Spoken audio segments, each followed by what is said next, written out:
El olor a nardos y a cera quemada se me había metido en el alma, un perfume denso y dulzón, que asociaría para siempre con el final de todo.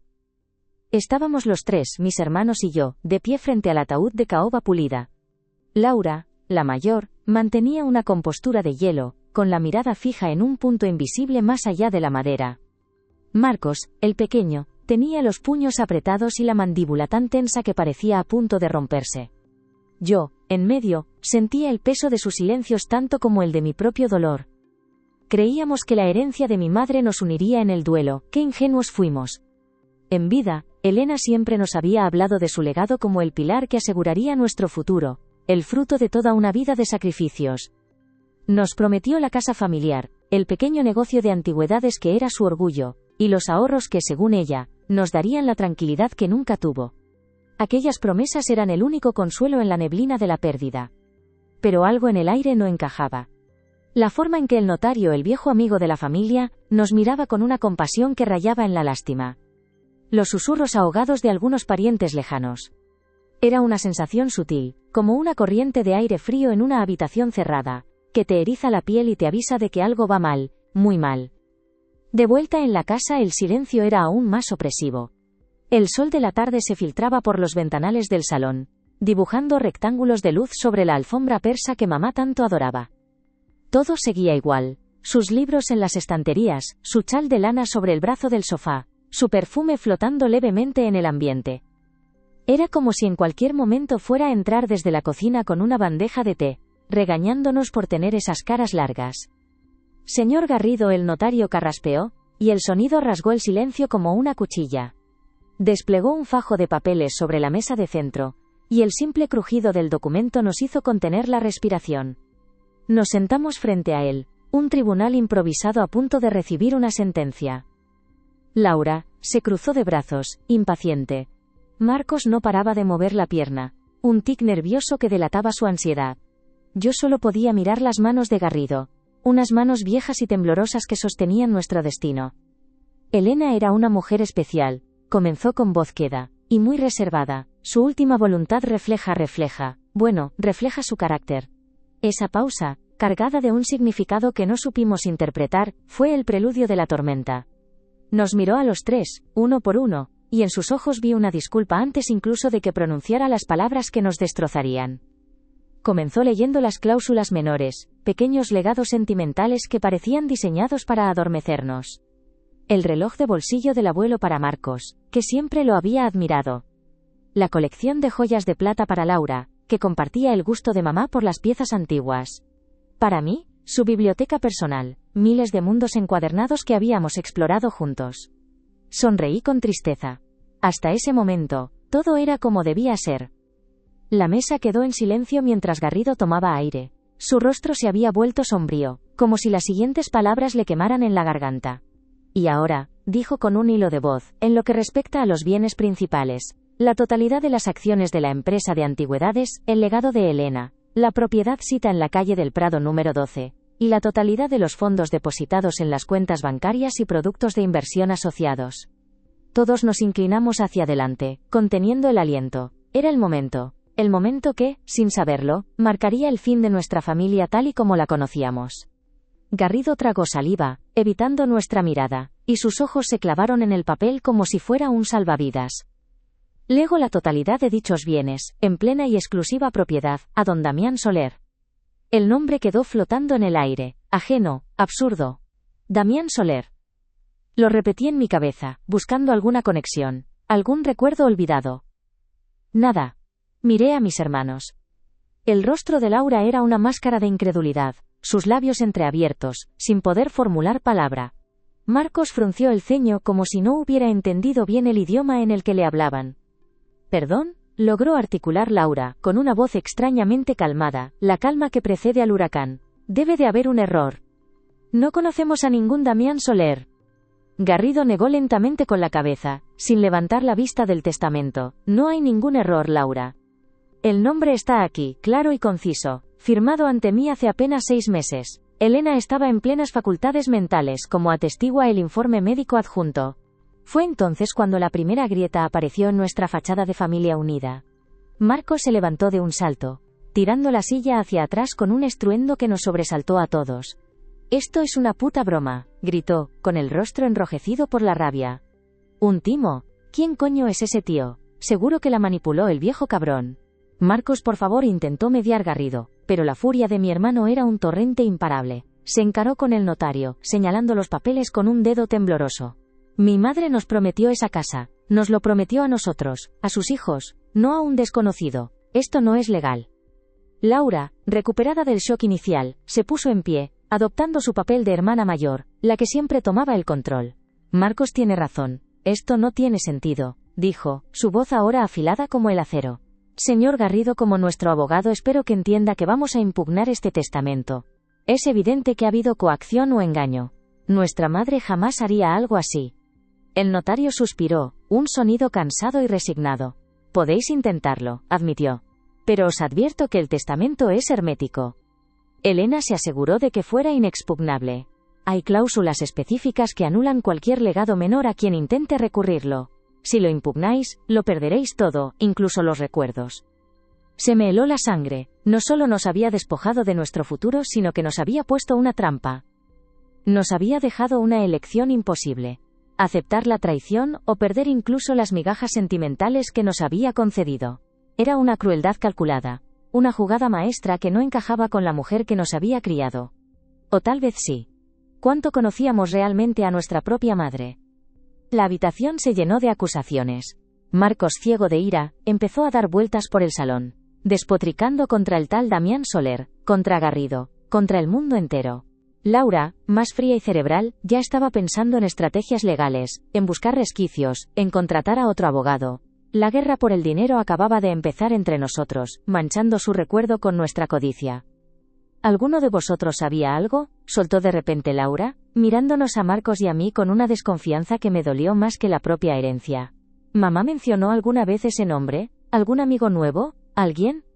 Su pregunta colgó en el aire, envenenándolo todo. De repente, ya no éramos 3 hermanos unidos en el dolor. Éramos 3 sospechosos. 3 posibles cómplices. O, peor aún, 3 rivales. La desconfianza se instaló entre nosotros como un invitado indeseado. Y supe que, pasara lo que pasara, ya nada volvería a ser igual. Negué con la cabeza, y Marcos soltó una risa amarga. ¿Tú qué crees, Laura? ¿Que me habría quedado callado si supiera que un desconocido se iba a llevar mi parte? No soy gilipollas. La discusión subió de tono, convirtiéndose en una pelea agria y fea, llena de reproches antiguos y heridas mal cerradas. El dinero era solo el catalizador, el detonante que había hecho estallar años de pequeñas envidias y secretos familiares. El luto se había convertido en una caza para descubrir quién nos lo había arrebatado todo. Garrido, viendo que su presencia solo echaba más leña al fuego, recogió sus papeles con una tristeza infinita en la mirada. «Lo siento mucho, chicos», murmuró antes de irse. «De verdad que lo siento». Pero sus palabras se perdieron en el fragor de nuestra batalla. La puerta se cerró tras él, dejándonos solos con nuestra rabia y nuestra ruina. Marcos salió dando un portazo, gritando que iba a encontrar a ese Damián Soler y a partirle las piernas.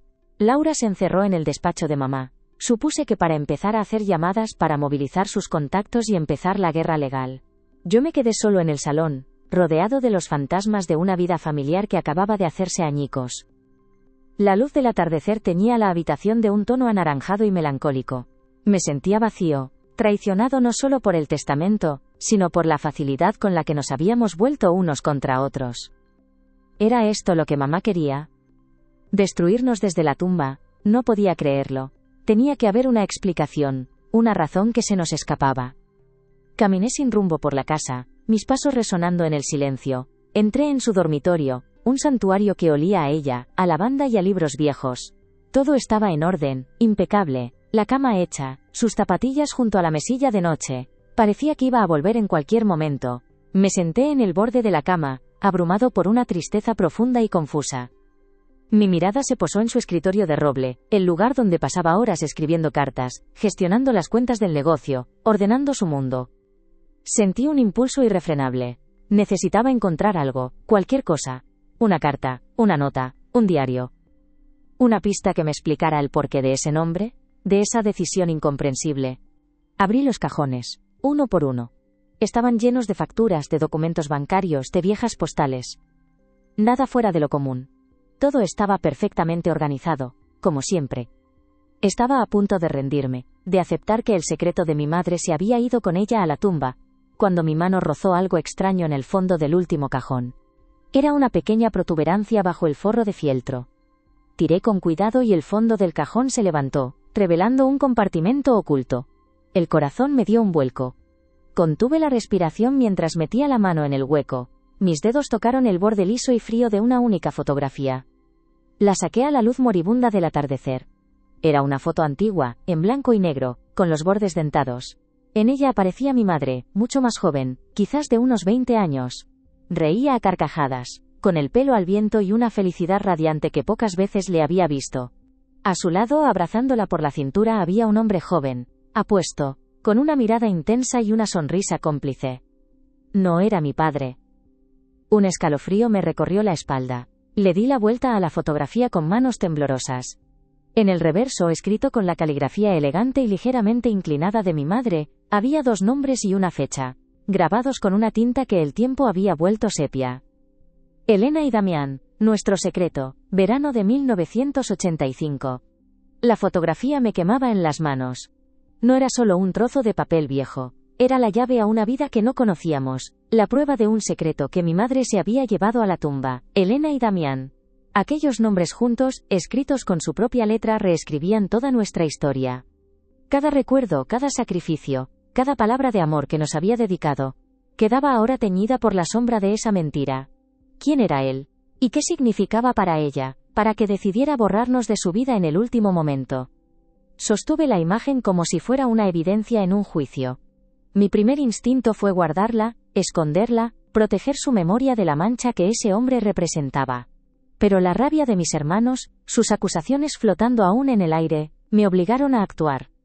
No podíamos luchar entre nosotros. El enemigo tenía un rostro, y yo lo tenía en mis manos. Teníamos que saber. Juntos. Encontré a Laura en el despacho, con el teléfono pegado a la oreja y una expresión de furia contenida. Hablaba en voz baja pero cortante, dando órdenes a alguien al otro lado de la línea. No me importa lo que cueste, encuéntralo. Quiero saber hasta el color de los calcetines que usa. Damián Soler. Sí, con ese. Colgó con un golpe seco y me miró. Sus ojos eran 2 esquirlas de hielo. ¿Qué quieres? No dije nada. Simplemente deslicé la fotografía sobre la caoba pulida del escritorio de mamá. Se inclinó, primero con fastidio, y luego su expresión cambió. La incredulidad se abrió paso en su rostro, seguida de una mueca de asco. Cogió la foto con la punta de los dedos, como si estuviera sucia. Le dio la vuelta y leyó la inscripción. Su mandíbula se tensó. Verano de 1985, susurró, y su voz fue un siseo. 1 año antes de que yo naciera. Se casó con papá en la primavera del 86. Sus ojos se clavaron en los míos, y vi en ellos una tormenta de cálculos y sospechas. Así que esto es lo que era. Un antiguo amor. Un fantasma al que ha decidido hacerle el regalo de su vida a nuestra costa. Arrugó la fotografía en su puño. No, grité, abalanzándome para arrebatársela. Es la única pista que tenemos. Forcejeamos por un instante. 2 extraños peleando por los restos de un naufragio. Logré recuperarla, arrugada y maltratada. ¿Qué te pasa, Laura? ¿No quieres saber la verdad? La verdad es que nos ha robado, espetó, poniéndose en pie. Me da igual si fue su amante, su amigo, o el lechero. Ese dinero es nuestro. Esta foto solo prueba una cosa. Que nuestra madre llevaba una doble vida. Que nos mintió a todos, incluido a papá. La mención de nuestro padre, fallecido hacía una década, añadió una nueva capa de veneno a la herida. En ese momento, la puerta del despacho se abrió de golpe. Era Marcos. Su cara estaba congestionada y olía a alcohol. Había vuelto pero no más calmado. He preguntado por ahí, dijo con la voz pastosa. Nadie conoce a ningún Damián Soler. Es como si no existiera. Como si se lo hubiera inventado para jodernos. Sus ojos se posaron en la fotografía que yo aún sostenía. Se acercó, me la quitó de las manos y la miró fijamente. Su reacción fue diferente a la de Laura. No fue fría, fue visceral. Un gruñido animal brotó de su garganta. ¿Quién es este cabrón?, preguntó mirándome a mí, como si yo tuviera todas las respuestas. Estaba con mamá, le explicó Laura con una paciencia forzada. Aparentemente, antes de casarse con papá. Un viejo novio al que nunca olvidó, por lo que parece. El sarcasmo en su voz era tan afilado que podría haber cortado el aire.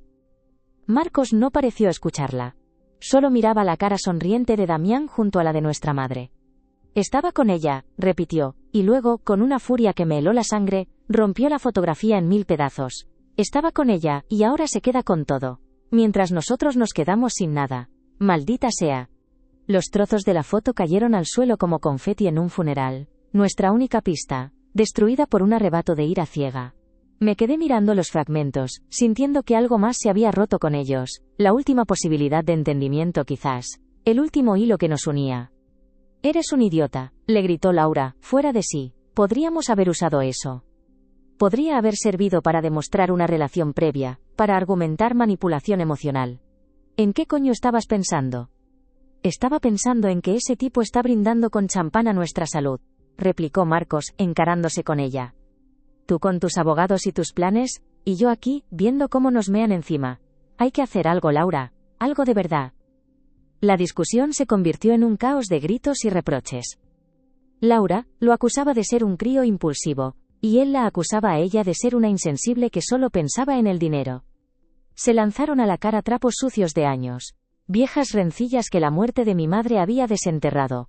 Yo intenté mediar, pero era como intentar parar una avalancha con las manos.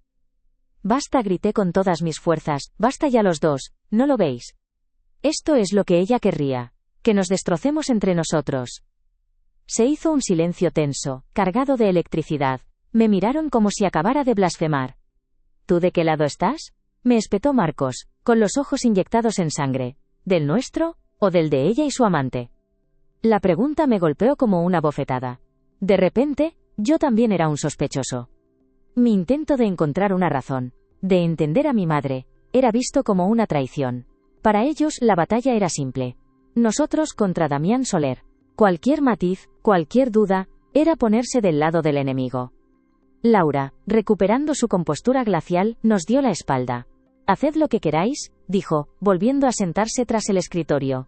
Yo seguiré mi propio camino. Contrataré a un investigador privado. Descubriré quién es ese hombre y encontraré la forma de anular ese testamento. Sin vuestra ayuda si es necesario. Pues yo lo encontraré antes que tu detective de pacotilla, masculló Marcos.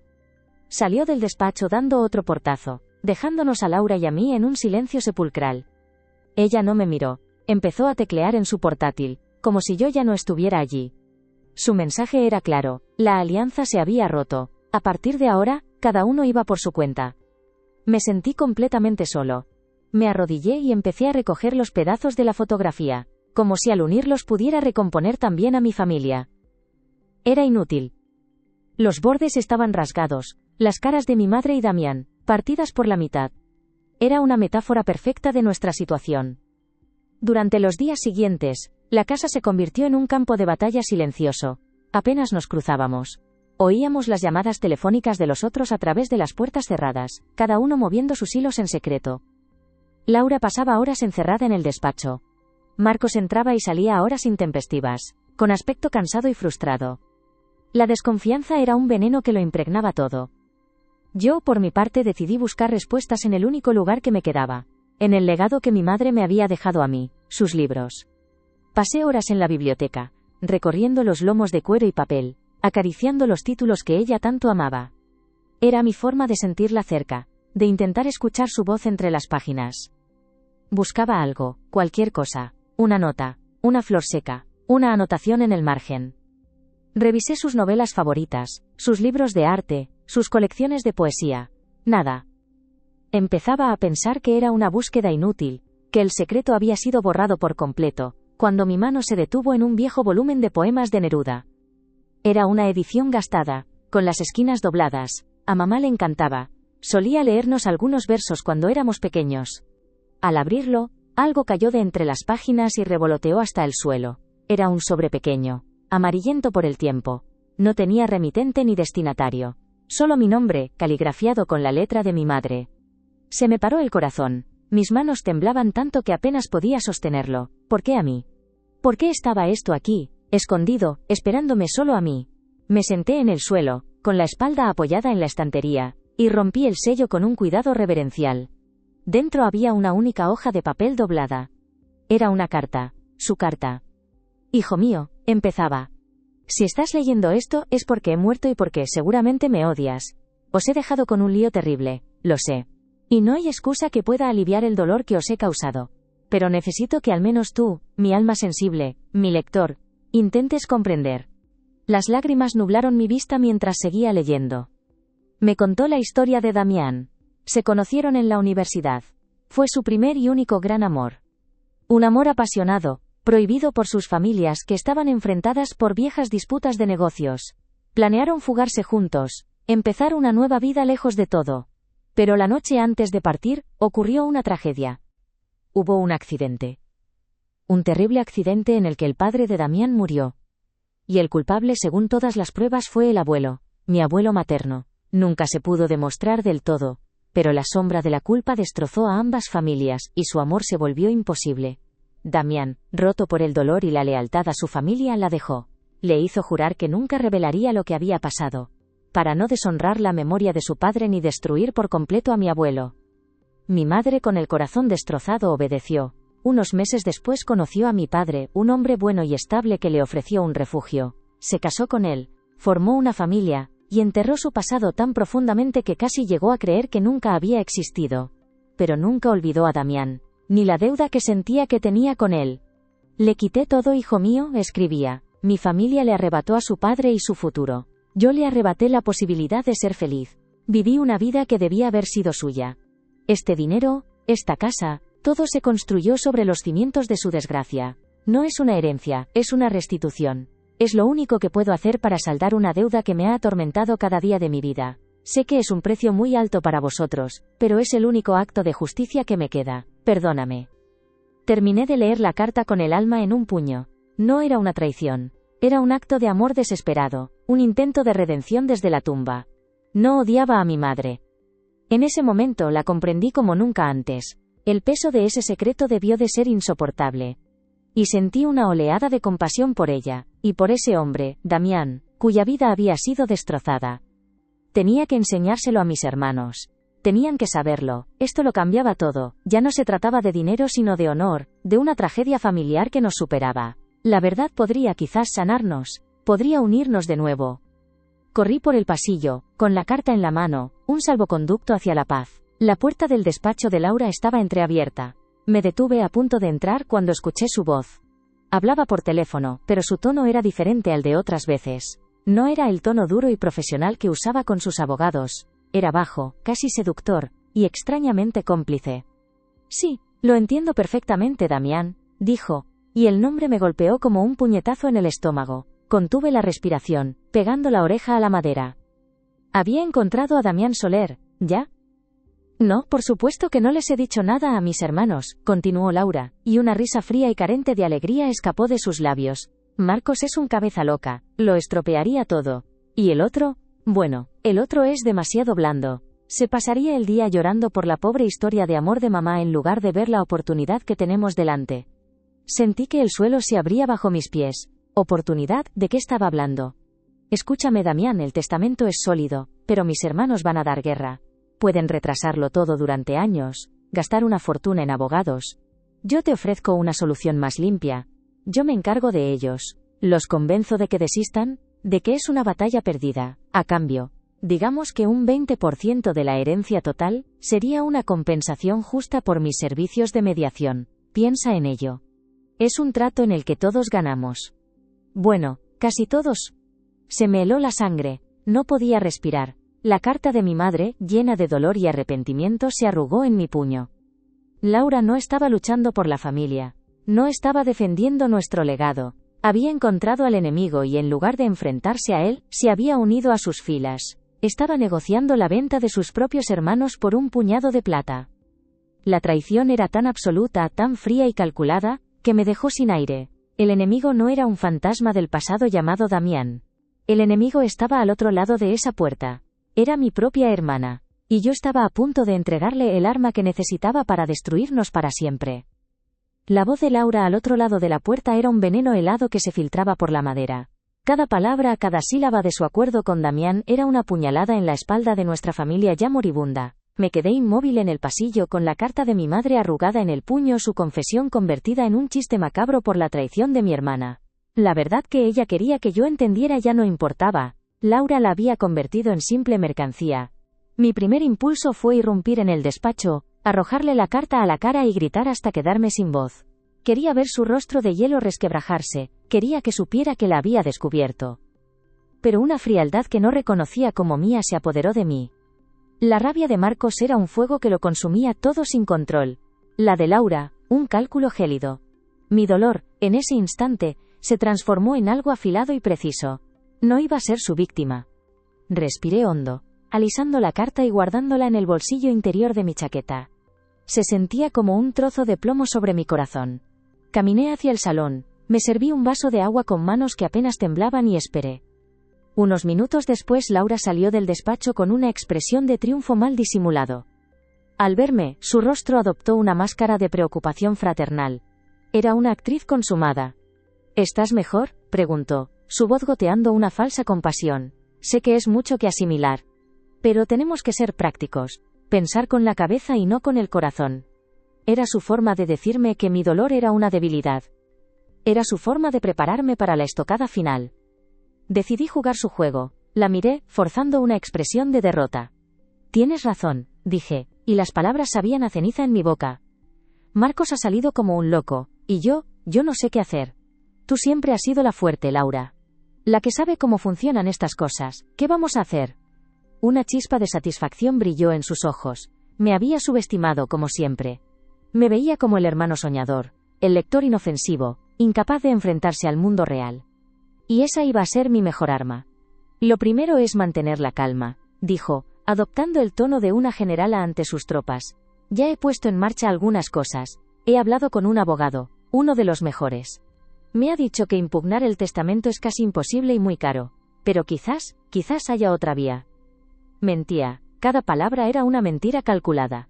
Su abogado no era un abogado, era el enemigo. Su otra vía era nuestro sacrificio a cambio de su comisión. Asentí dócilmente como un cordero camino al matadero. Confío en ti, Laura, haz lo que creas que es mejor. Ella me dedicó una sonrisa condescendiente y volvió a encerrarse en su cuartel general. El primer acto de mi propia traición había concluido. Ahora tenía que encontrar a Marcos. La noche había caído sobre la ciudad, una manta oscura salpicada de luces de neón. Recorrí los bares que mi hermano frecuentaba, lugares ruidosos y llenos de un humo que olía a desesperación. Marcos siempre había sido fuego, Laura, hielo. Y yo. Yo era el agua que intentaba inútilmente apagar sus fuegos o derretir su hielo, siempre atrapado en medio.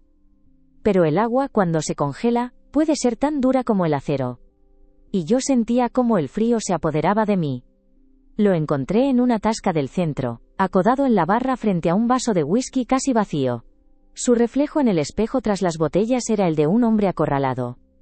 Tenía la mirada perdida y los nudillos blancos de tanto apretar el vaso.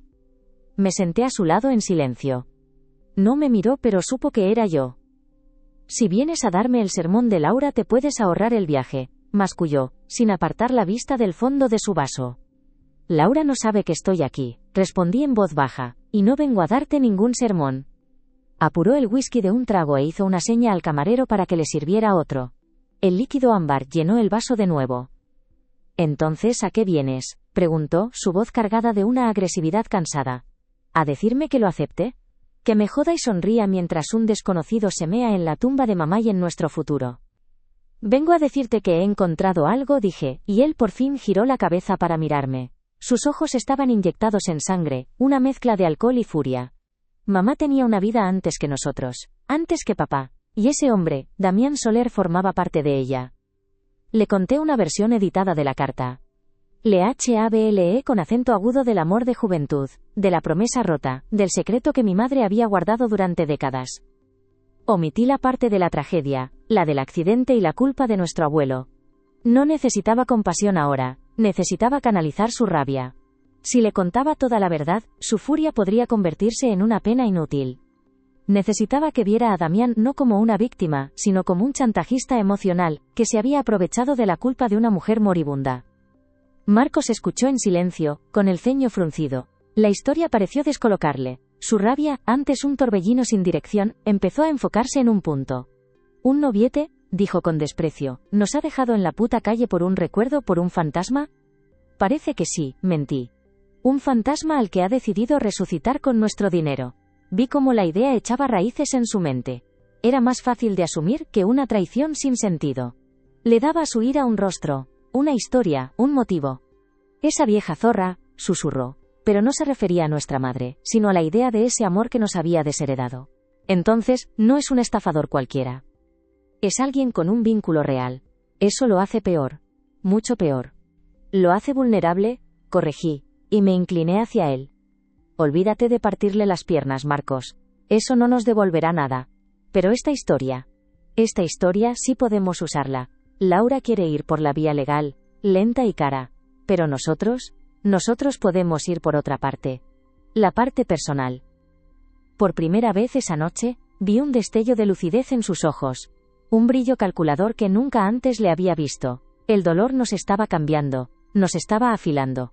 ¿Qué propones?, preguntó.